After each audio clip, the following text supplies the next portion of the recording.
അസ്സലാമു അലൈക്കും വറഹ്മത്തുള്ളാഹി തആല വബറകാതുഹു.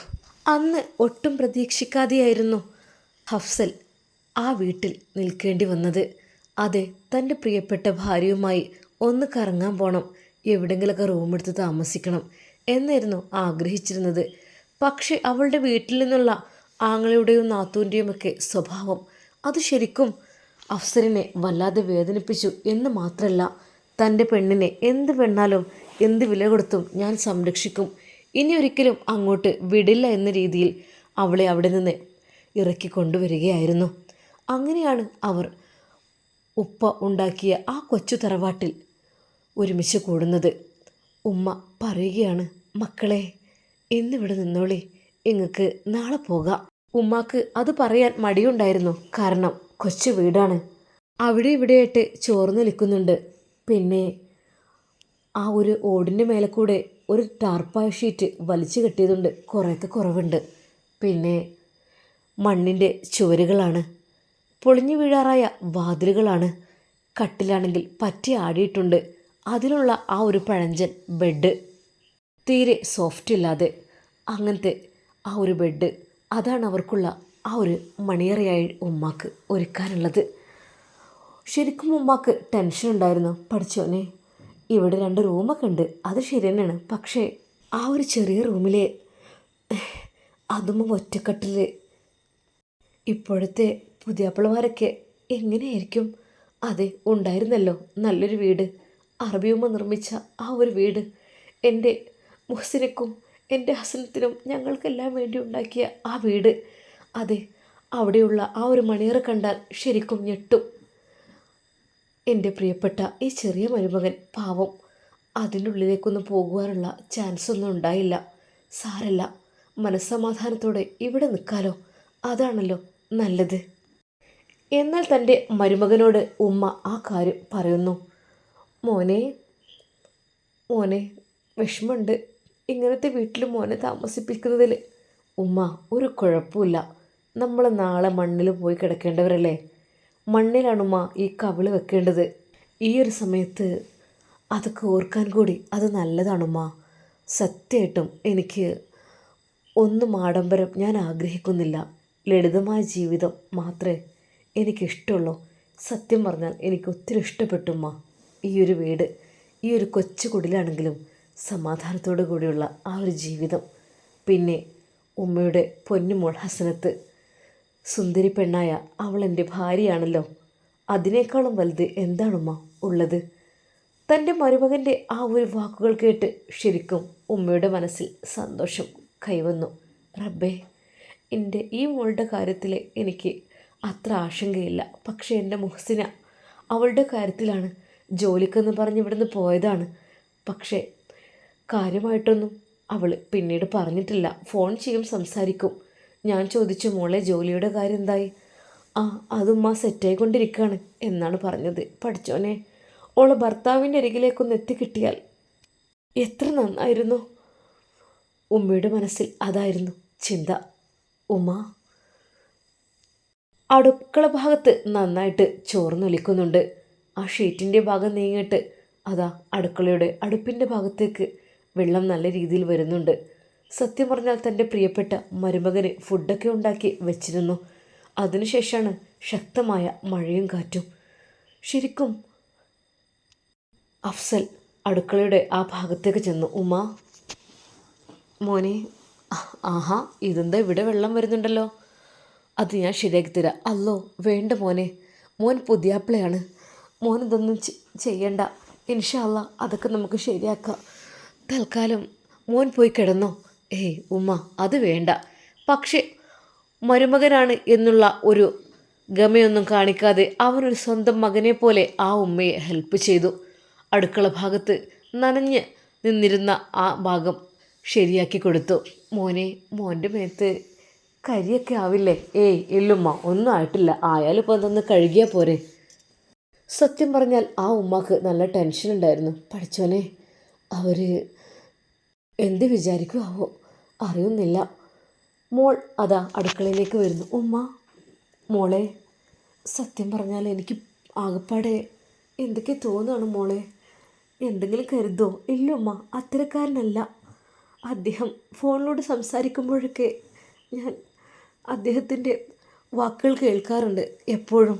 മോളെ, നമ്മൾക്കിവിടെ ഒരുപാട് സ്വത്തും മുതലും സമ്പത്തും ഉണ്ടായിട്ടൊന്നും കാര്യമില്ല. നമ്മൾ പോകുമ്പോൾ വെറും 3 കഷ്ണം തുണി മാത്രമാണ് കൊണ്ടുപോവുക, അല്ലാതെ മറ്റൊന്നുമല്ല.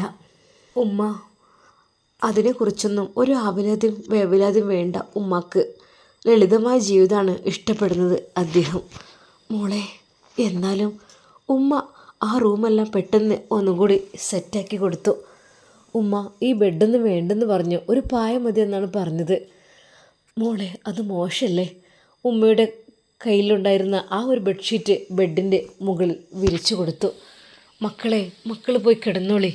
ഉമ്മയുടെ ആ ഒരു വാക്ക് കേട്ട് ശരിക്കും പറഞ്ഞാൽ അവൾക്ക് നാണം തോന്നി. പഠിച്ചോനെ, എനിക്ക് ഉമ്മ, മോളെ ചെല്ലടി, അവൻ കാത്തിരിക്കുന്നുണ്ടാവും. ഹഫ്സൽ പുറത്തെ കോലായിലായിരുന്നു. മോനെ, പോയി കിടന്നോളൂ, സമയമായല്ലോ. ഉമ്മയുടെ ആ ഒരു വാക്ക്. ഹഫ്സലത ആ കൊച്ചുകുടിലിലെ തൻ്റെ മണിയറയിലേക്ക് പ്രവേശിക്കുന്നു. തൻ്റെ പ്രിയപ്പെട്ട ഭാര്യ ഹസനത്തും അതാ കടന്നു വരുന്നു. അപ്പോഴേക്കും അഫ്സൽ സലാം പറഞ്ഞു. അസ്സലാമു അലൈക്കും യാ ഹബീബി. വഅലൈക്കും അസ്സലാം വറഹ്മത്തുള്ള. അവളുടെ കൈ പിടിച്ച് അതാ അദ്ദേഹം ആ കട്ടിലിൽ ഇരുത്തുന്നു. മോളെ, അവളുടെ തലയിൽ കൈവച്ചുകൊണ്ട് അതാ ഉസ്താദ് അത് ചൊല്ലുന്നു. ബാരക്കല്ലാഹു ലിക്കുല്ലി മിന്ന ഫി സ്വാഹിബിഹി അല്ലാഹുമ്മ ഇന്നി അസ്അലുക ഖൈറഹ വ ഖൈറഹ മാ ജബൽതഹ അലൈഹി വഅഊദു ബിക മിൻ ശർരിഹ വ ശർരി മാ ജബൽതഹ അലൈഹി. തൻ്റെ പ്രിയപ്പെട്ട ഭർത്താവ് സ്വാലിഹായ ഒരാളാണ് എന്ന് ഏതൊരു ഭാര്യയ്ക്കും മനസ്സിലാക്കാവുന്ന ആദ്യ രംഗം അതുതന്നെയാണ്. അതെ, ആദ്യ രാത്രി തൻ്റെ ഭർത്താവിൻ്റെ അരികിലേക്ക് ഞാൻ ആദ്യമായി കടന്നു വരുമ്പോൾ സലാം പറയുന്നതും തൻ്റെ തലയിൽ കൈവച്ചുകൊണ്ട് ഇത് ചൊല്ലുന്നതും ഒക്കെ സത്യം പറഞ്ഞാൽ ഹസനത്തിൻ്റെ മനസ്സിൽ വല്ലാത്തൊരു സന്തോഷമാണ് വന്നത്. അവൾ ഒരു നിമിഷം പ്രാർത്ഥിച്ചു. പഠിച്ച റബ്ബേ, അല്ലാഹുവേ, ഞങ്ങളുടെ ദാമ്പത്യ ജീവിതം നീ ഹൈറാക്കി തരണേ അല്ലാ. ബീവി, എൻ്റെ ബീവി, പേടിയുണ്ടോ? ഏയ്, എന്തിന്? അല്ലേ, എന്നിവിടെ കണ്ടിട്ട് എനിക്ക് അങ്ങനെയൊന്നുമില്ല. പേടിക്കേണ്ട ആവശ്യമൊന്നുമില്ല കേട്ടോ. ഞാനല്ലേ നിൻ്റെ എല്ലാമെല്ലാം. ഇനി മുതൽ നീ എൻ്റേതും. എനിക്കും നിനക്കും മാത്രമായിട്ട് ഒരു ലോകമാണ് ഇനി ഇവിടെ ഉണ്ടാകാൻ പോകുന്നത്. അതിനിടയിലേക്ക് ആരും കടന്നു വരാൻ പാടില്ല, അല്ലേ? ഹസനത്ത് ശരിക്കും നാണിച്ചു നിന്ന് പോയി. അവൾ പറഞ്ഞു, അതെ, പിന്നെ ഈ ഒരു ചെറിയ വീട്ടിൽ നമ്മുടെ ആദ്യ രാത്രി എന്നൊക്കെ പറഞ്ഞാൽ അത് നിങ്ങൾക്കതൊരു വിഷമമായില്ലേ?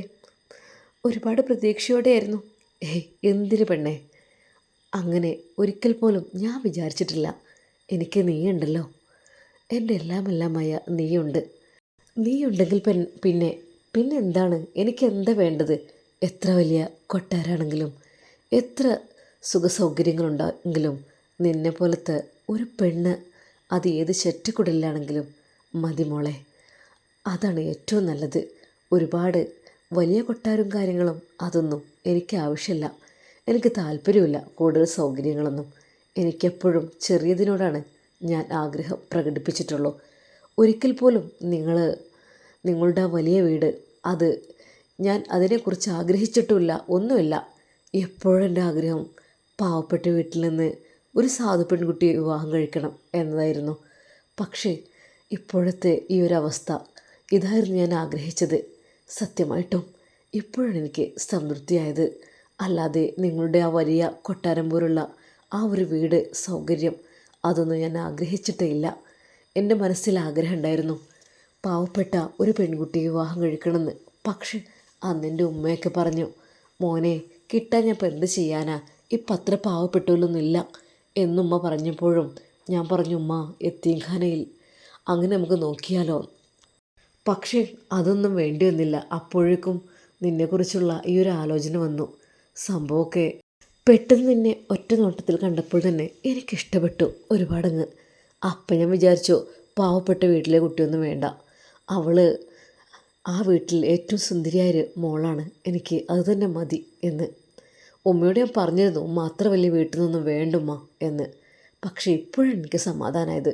നിൻ്റെ ഈ ചെറിയ വീടും നിൻ്റെ ചുറ്റുപാടും എൻ്റെ മനസ്സിനെ വല്ലാതെ അങ്ങ് സന്തോഷത്തിലാക്കുന്നു എൻ്റെ ബീവി, സത്യമായിട്ടും. അല്ല, നിൻ്റെ പഠനം കാര്യങ്ങളൊക്കെ മോൾക്കിനി പഠിക്കാൻ ആഗ്രഹമുണ്ടോ? എനിക്ക് അങ്ങനെയൊന്നുമില്ല. ഞാൻ അങ്ങെന്താണ് പറയുന്നത് അതുപോലെ പഠിക്കുകയാണെങ്കിൽ എനിക്കിഷ്ടമാണ്. ഓ അങ്ങനെ. അപ്പോൾ ഞാൻ പറയുന്നതനുസരിച്ചായിരിക്കില്ലേ ഈ നിൽക്കുന്നത്? അതെ, അങ്ങെന്താ പറയുന്നത് അതിൻ്റെ അപ്പുറത്തേക്കായിട്ട് ഒരു വാക്ക് തെറ്റിക്കാൻ ഞാൻ ആഗ്രഹിക്കുന്നില്ല. മാഷാ അല്ലാ. മോളെ, ഒരിക്കലും ഞാൻ നിന്നെ ബുദ്ധിമുട്ടിക്കില്ല. എൻ്റെ ജീവിത പങ്കാളിയാണ് നീ. എനിക്ക് ഉണ്ടാകുന്ന വേദനകൾ, വിഷമങ്ങൾ നിനക്കുണ്ടാകുന്നത് അതെല്ലാം നമ്മളുടെ രണ്ടാളും ഇനി ഒന്നാണ്. പിന്നെ അതുമാത്രമല്ല, ജീവിതത്തിൽ ഒരിക്കൽ പോലും ഞാൻ നിന്നെ വിഷമിപ്പിക്കാൻ ഉദ്ദേശിക്കുന്നില്ല. എനിക്ക് നിന്നെ അത്രക്കും ബഹുമാനമാണ്. അല്ല, ബഹുമാനോ? അതെന്താ? എനിക്കങ്ങനെയാണ്. സത്യം പറഞ്ഞാൽ ബാപ്പയില്ലാത്ത ആ ഒരു മോളെ നല്ല രീതിയിൽ അതാ അഫ്സൽ സ്നേഹിക്കുന്നുണ്ട് എന്നർത്ഥം. ഉറക്കം വരുന്നില്ലേ? ഇല്ല. എന്നാൽ പിന്നെ നമുക്ക് കുറച്ചുകൂടി അങ്ങ് സംസാരിക്കാം അല്ലേ? അല്ല, നിൻ്റെ ജ്യേഷ്ഠത്തി അവൾ ഇത്തത്തെ ഗൾഫിലാണിപ്പോൾ. ഓ അങ്ങനെ, ഹസ്ബൻഡിൻ്റെ കൂടെ? അല്ല, അതൊരു ജോലി ആവശ്യത്തിന് വേണ്ടിയിട്ട്. ഓ, അപ്പോൾ ഹസ്ബൻഡും അവിടെ എന്തോ ജോലിയാണ്, അവിടെയാണെന്ന് തോന്നുന്നു, എനിക്ക് കറക്റ്റ് അറിയില്ല. ഓ സോറി, ഞാൻ ബുദ്ധിമുട്ടിച്ചോ? ഇല്ലല്ലോ. പിന്നെ എന്നാൽ മോൾ കിടന്നോ, ഉറക്കം വെറുതെ കളയണ്ട. അപ്പം നിങ്ങൾ? ഞാനും കിടക്കാനാണ്. എനിക്ക് നിന്നെ കണ്ടിട്ട് കൊതി തീർന്നിട്ടില്ല കേട്ടോ. സത്യം പറഞ്ഞാൽ നിന്നെ ഇങ്ങനെ കണ്ടുകൊണ്ടിരിക്കാൻ എനിക്ക് തോന്നാണ്. അവൾ തട്ടും കൊണ്ട് അവളുടെ മുഖം മറച്ചു. മുഖമൊന്നും മറക്കണ്ട. എന്താടി നിൻ്റെ മുഖത്തിന് ഇത്രയധികം ഒരു പ്രകാശം? എനിക്കറിയുന്നില്ല. പിന്നെ ലൈറ്റ് ഓഫ് ചെയ്താലോ? ചെറിയ ലൈറ്റ്? അതില്ല, ഫോണിൻ്റെ ലൈറ്റ്. ഓ ഓക്കെ, സാരല്ല, നോ പ്രോബ്ലം. ഞാൻ വെറുതെ ചോദിച്ചെന്ന് മാത്രം. ഹസനത്തെ, എന്തുണ്ടെങ്കിലും എന്നോട് തുറന്നു പറയാൻ കേട്ടോ. ഒന്നും വിഷമിച്ച് നിൽക്കരുത്, ഒന്നും മറച്ചു വെക്കരുത്. നിൻ്റെ രഹസ്യങ്ങളെല്ലാം ഇനി മുതൽ അറിയുന്ന ആൾ ഞാനാണ്. എൻ്റെ രഹസ്യങ്ങളെല്ലാം നീയും അറിയണം. അതാണ് എനിക്ക് ആഗ്രഹം. നമ്മൾ രണ്ടുപേരും ഒരേ മനമാകണം. ശരീരം രണ്ടാണെങ്കിലും ഒരേ മനസ്സ്, അതാണ് ഞാൻ ആഗ്രഹിക്കുന്നത്. എനിക്കുള്ളതെല്ലാം നിനക്കും, നിനക്കുള്ളതെല്ലാം എനിക്കുമുള്ളതാണ്. ജീവിതത്തിൽ അള്ളാഹു പറഞ്ഞതിനനുസരിച്ച് നമുക്ക് ജീവിക്കാം. അങ്ങനെ ഈ ജീവിതത്തിൽ നമുക്ക് സ്വാലിഹായ സന്താനങ്ങൾ. അത് കേട്ടപ്പോൾ അവൾ ശരിക്കും ചിരിച്ചുപോയി. അല്ലോ, എന്തൊക്കെയാണ് പറയുന്നത് ഇപ്പോൾ തന്നെ? എന്താടി, നമുക്ക് ഇസ്ലാമിൻ്റെ ജീവിതപാത, ജീവിതമാർഗങ്ങൾ അത് മുന്നോട്ട് കൊണ്ടുപോകണ്ടേ? അതിന് നമുക്ക് മക്കൾ വേണ്ടേ? ഉസ്താദ് ചിരിച്ചുകൊണ്ടാണ് അത് പറഞ്ഞത്.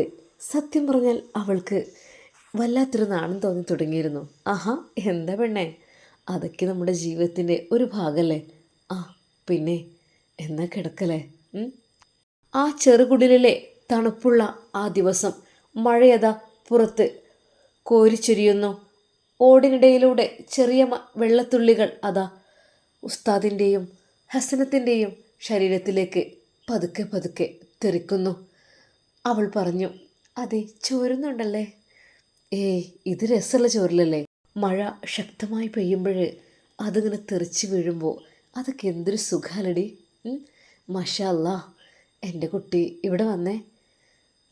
അഫ്സൽ അവളെ അതാ ചേർത്ത് പിടിക്കുന്നു. എൻ്റെ ബീവി, പടച്ച റബ്ബ് എനിക്ക് കനിഞ്ഞരുളിയ പോലെ ഉണ്ടല്ലോ. എനിക്കനുസരിച്ചുള്ളതാണല്ലോ നീ എല്ലാം കൊണ്ടും.